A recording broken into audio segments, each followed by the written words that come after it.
Bonjour, bonjour. Alors, je fais cette petite vidéo parce que je m'aperçois que j'avais commencé à vous parler du Conseil des anciennes des 13 lunes, qui est une voie initiatique que je transmets. Et tous les mois, en fait, ça dure un an, c'est un processus sur un an. Et tous les mois, on rencontre une gardienne avec un enseignement qui va nous guider sur toute une lunaison. Et je suis arrivée à la 4e et je m'aperçois que je vous ai pas fait de vidéo pour la 3e. Donc, malgré que je sois à la 4e, je vais vous faire une vidéo pour la 3e parce que ça vous permettra d'avoir un éclairage et peut-être comme il y a un enseignement au travers les 13 lunes, peut-être que ça résonnera avec ce que vous vivez en ce moment. Et en même temps, je ferai une autre vidéo dans les jours prochains, peut-être demain, j'en sais rien, ou dans les jours prochains, sur la 4e lune, puisque actuellement je suis avec la 4e gardienne. Donc pour vous parler en fait de cette 3e gardienne, c'est la gardienne de l'équilibre. Elle équilibre dans la notion de mesure et de justesse. Donc elle vient nous apporter un enseignement très spécifique dans nos vies et vous allez voir en fait ce que je vous dis là, c'est transposable pour chacun d'entre nous et vous le vivez déjà dans votre vie. Qu'est-ce qu'elle vient nous dire cette gardienne? Elle vient nous parler de la notion d'équilibre, l'équilibre que j'ai dans ma vie. Alors juste petit rappel, quand on chemine sur la voie des 13 lunes, on pose une intention en début d'année, on débute sa roue médecine pour réaliser quelque chose dans sa vie, pour guérir quelque chose dans sa vie. En tout cas, on donne une direction. Et on dit qu'on va aller rencontrer notre vérité au travers de cet enseignement. Et donc, cette vérité qui est unique et qui appartient à chacune d'entre nous, chacun d'entre nous, va s'ouvrir et se mettre à jour pour me permettre d'atteindre cette intention ou d'atteindre cette guérison. Voilà. Et donc, cette gardienne-là, elle vient nous montrer, depuis le début de l'année, donc on avait vu les différentes... vous pourrez revoir les autres lives si cela vous intéresse. Bon, on avait la première gardienne qui parlait avec toutes ses relations. Je vous fais un petit lien, comme ça vous allez vraiment voir que c'est tout un déroulement. Donc on découvre, vraiment c'est apprendre la vérité avec la toute première gardienne. Et puis, donc elle nous parle de la notion de rythme aussi. La deuxième gardienne, elle était là pour nous apprendre à honorer la vérité en toute chose. Donc, elle nous permettait déjà de prendre conscience que dans tout ce qui nous entoure, puisqu'elle parlait de non-jugement et d'acceptation, elle nous permettait de voir que dans tout ce qui nous entoure, il existe une vérité et que cette vérité, elle est aussi valable que la mienne. Et cette troisième, elle est un petit peu confrontante parce qu'elle vient apprendre à accepter la vérité. C'est-à-dire qu'avec la deuxième, on apprenait à honorer, ça veut dire qu'on voyait qu'il y avait une vérité en chaque chose.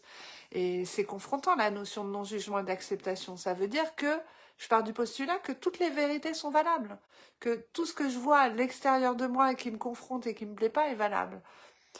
Donc, ok, c'était juste ce postulat-là. Mais là, celle-là, la troisième, elle va un petit peu plus loin. Elle vient nous dire qu'il faut apprendre à accepter la vérité. Donc, il y a tout un temps d'accueil et d'acceptation. Et elle nous dit, accepte qu'il existe une justice divine. Ça veut dire que accepte qu'il existe quelque chose qui est plus grand que toi, qui est à l'œuvre, et que peut-être ce que tu vois là, ou ce que tu vis là, ou ce que tu découvres comme vérité, n'est peut-être pas celle fondamentalement que tu crois, puisqu'il y a quelque chose qui est à l'œuvre dont tu n'as même pas conscience en ce moment.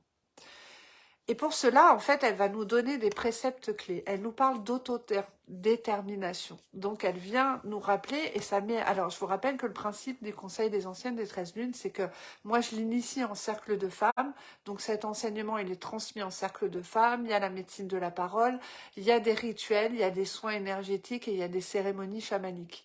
Mais vous pouvez déjà le cheminer au travers du livre de Jamie Sam. Ce ne sera pas tout à fait les mêmes textes, mais moi j'ai étudié les deux et on est sur une tradition orale qui date il y a bien longtemps et finalement ces deux femmes-là ont quand même retransmis la même chose.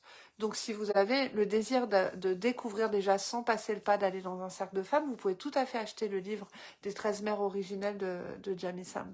Elle vient nous parler d'autodétermination. Et cette autodétermination, c'est que, comme je vous disais, en fait, pardon, j'ai fait une dégression, j'ai oublié de vous dire, mais Voilà, donc l'enseignement se vit finalement tout autant dans mon quotidien que le jour où je fais le cercle de femmes, ou le jour où je m'accorde à lire mon chapitre avec le livre. Toute la lunaison, je vais avoir des situations, et surtout mon regard avec cet enseignement se porte dessus. Donc, forcément, je vais, quand c'est, voilà, c'est dans la rue, si je commence à chercher des Twingo bleus, je vais voir que des Twingo bleus. Et là, c'est la question de, je pose mon attention sur cette notion de vérité que je dois accepter, d'autodétermination, je vais forcément le plus le voir dans ma vie. Donc, l'autodétermination, c'est finalement euh, revenir à soi et retrouver son centre pour savoir ce que je détermine dans ma vie. Et pour ça, comme c'est la gardienne de l'équilibre, on va être amené à voir, à percevoir, à vivre nos déséquilibres. Parce que pour moi, l'être humain, par définition, n'est pas parfait. Et donc, la notion d'équilibre n'existe pas. Je m'entends dans le sens où elle est juste nourrie par le déséquilibre. C'est parce que je penche d'un côté ou de l'autre, comme le funambuliste, qu'à un moment donné, je trouve l'équilibre. Mais pour marcher, finalement, si on regarde un funambuliste, on a l'impression, ah, c'est vraiment pénible, euh, d'avoir ces pubs. Là, je sais pas comment les enlever, mais voilà, hop, excusez-moi, je prends juste 2 secondes, d'avoir ces pubs qui viennent sur les lives, je les bannis direct. Donc c'est vraiment pénible. Je disais, non, c'est pas ça, je reviens à mon funambuliste. Quand on regarde un funambuliste, en fait, on a l'impression qu'il est à l'équilibre, mais si on regarde de très près, parce que les funambules ont l'habitude, il y a un micro-mouvement qui vient rééquilibrer le déséquilibre et qui fait que j'avance. Mais on est bien d'accord que si vous ou moi, on commence en fait à faire ça, on va d'abord énormément pencher. D'ailleurs, je ne sais pas si vous avez déjà fait cet exercice de marcher sur un fil. C'est vraiment un apprentissage. Au départ, on va vraiment pencher. Et c'est l'apprentissage qui fait que, à un moment donné, je trouve mon équilibre. Et bien là, c'est la même chose. Donc, la 3e lune nous parle de notion de responsabilité. Qu'est-ce que j'ai comme responsabilité dans ma vie? Et ma responsabilité vis-à-vis de moi et ma responsabilité vis-à-vis des autres. Donc c'est que le commencement parce que l'enseignement des 13 lunes vient vraiment éclairer cette notion de responsabilité dans sa vie tout au long de l'année. Ensuite, il y a ce qu'on nomme l'anéantissement de la force destructrice. C'est que comme j'ai à apprendre à accepter la vérité, cette 3e lune, cette 3e gardienne, va nous permettre d'émerger, de commencer à émerger, à voir notre force destructrice. J'ai posé une intention, j'ai une direction pour l'année. Et si je demande ça, finalement, hein, c'est parce que il y a une part de moi qui sait que toute seule, je n'y arrive pas, si je pose cette intention ou cette demande de guérison. Et là, en fait, ça va nous permettre de voir la vérité empreinte de la force destructrice qui agit à l'intérieur de moi. Et c'est ce qui va me permettre, au fur et à mesure des mois, de comprendre que j'ai ma propre responsabilité dans cette force destructrice. Voilà, quelle qu'elle soit.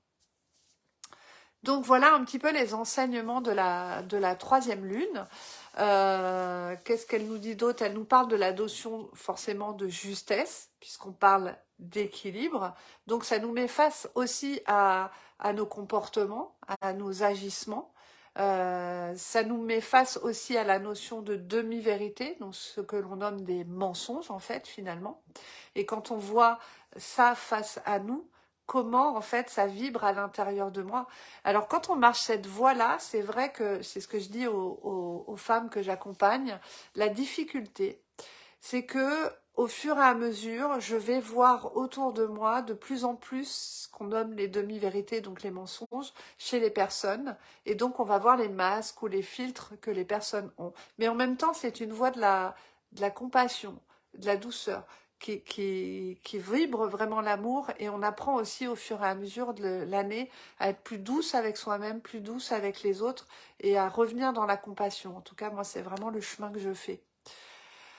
Alors, on l'a bien vu avec la 2e lune, c'est facile de juger. Et ça l'est beaucoup moins, en fait, d'être dans la compassion parce que ça veut dire qu'on va au-delà de ça.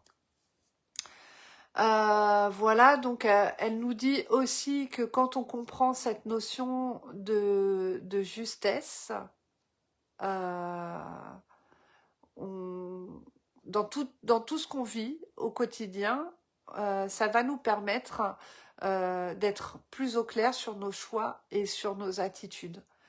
Et voilà, d'avoir peut-être plus de conscience sur la direction que je prends, sur le choix que je fais, sur la parole que je pose. Voilà. Elle est reliée à la terre-mère. Voilà. Bah alors, si vous lisez le livre ou dans mon enseignement, il y a des couleurs qui sont, comment dire, en lien avec chaque gardienne. Et cette gardienne-là, elle a vraiment la couleur de la terre, la couleur de la terre-mère, et elle est reliée à cette énergie-là. Donc très souvent, voilà, on est appelé à être au contact de la terre avec cette gardienne-là. Voilà, alors elle vient aussi pour nous dire, avant que je vous quitte, elle vient aussi pour nous dire qu'il y a une notion de vulnérabilité. Coucou de Vendée, ben, coucou du Finistère. Elle vient nous dire aussi qu'il y a une notion de vulnérabilité. C'est très rapidement, j'en parle dans le Conseil des anciennes des 13 lunes, ou ce que vous trouverez dans les 13 mères originelles. Très rapidement, j'en parle de cette notion de vulnérabilité. C'est vraiment la voie que je marche aujourd'hui. Et je vous ai déjà fait des lives en ce sens, en vous disant qu'il était important pour moi, en tant que thérapeute, de aussi exposer ma vulnérabilité, de pouvoir nommer quand c'est difficile, de pouvoir rappeler qu'on est des êtres humains et que nous aussi, en fait, on fait notre propre chemin. Après, voilà, moi j'arrive dans ma 6e année, j'ai aussi des compréhensions qui se font puisque chaque année pour moi, on a une gardienne en toile de fond. En tout cas, moi, c'est ma vision dans ma vision de femme médecine. Et voilà, j'apprends aussi dans mon cycle des 13 ans, j'apprends aussi à comprendre toutes les subtilités de chaque gardienne. Et là, je vois bien aussi que cette notion de vulnérabilité, elle est importante à nommer, mais qu'on a aussi une responsabilité face à nos réseaux, les réseaux sociaux notamment, où tout s'y expose et se surexpose. Et finalement, cette gardienne de l'équilibre dans ma 6e année, elle m'a vraiment appris à dire, ok, tu peux exposer ta vulnérabilité, mais qu'est-ce qui est juste pour toi et qu'est-ce qui est juste pour l'autre? Et ça, c'est super important. De pas crier à tout prix à cette notion de vulnérabilité, mais en même temps, c'est important de la reconnaître en soi. Bonjour Catherine. Donc je vous disais, cette 3e lune, elle vient parler de la notion de vulnérabilité, parce que sans cette conscience de la vulnérabilité, on entretient un cercle d'illusions. On se crée tout un monde extraordinaire avec des masques et des filtres, mais en fait, on limite notre potentiel énergétique parce qu'on porte des carapaces, on porte des masques, on porte des filtres. Et celle-là, elle nous parle, la 3e lune, elle nous parle de la force destructrice. Donc, elle nous parle de cette possibilité de lever les masques, d'accéder à sa vulnérabilité et de la responsabilité avec autodétermination que j'ai à marcher ce chemin. Voilà. Donc, voilà un petit peu, en gros, je voulais pas faire trop long, donc voilà un petit peu, en gros, ce que je voulais vous dire sur la 3e lune. Donc, je m'en excuse, pour moi, elle était le mois dernier, j'ai pas fait cette vidéo comme je voulais faire, et j'ai vraiment à cœur de le faire tous les mois. Donc, voilà qui est chose faite, je récupère le retard, et puis, bah là, je vous dis... aujourd'hui, demain, dans les jours qui viennent, je fais mon live assez spontanément et comme je le sens, je ferai sur la 4e lune, qui est la 4e mère originelle, la 4e gardienne, celle dans laquelle je suis énergétiquement en ce moment. Voilà, je vous embrasse bien fort, je vous souhaite une belle journée. Si vous avez des questions, n'hésitez pas en commentaire, je me ferai un plaisir d'y répondre. Voilà, à bientôt!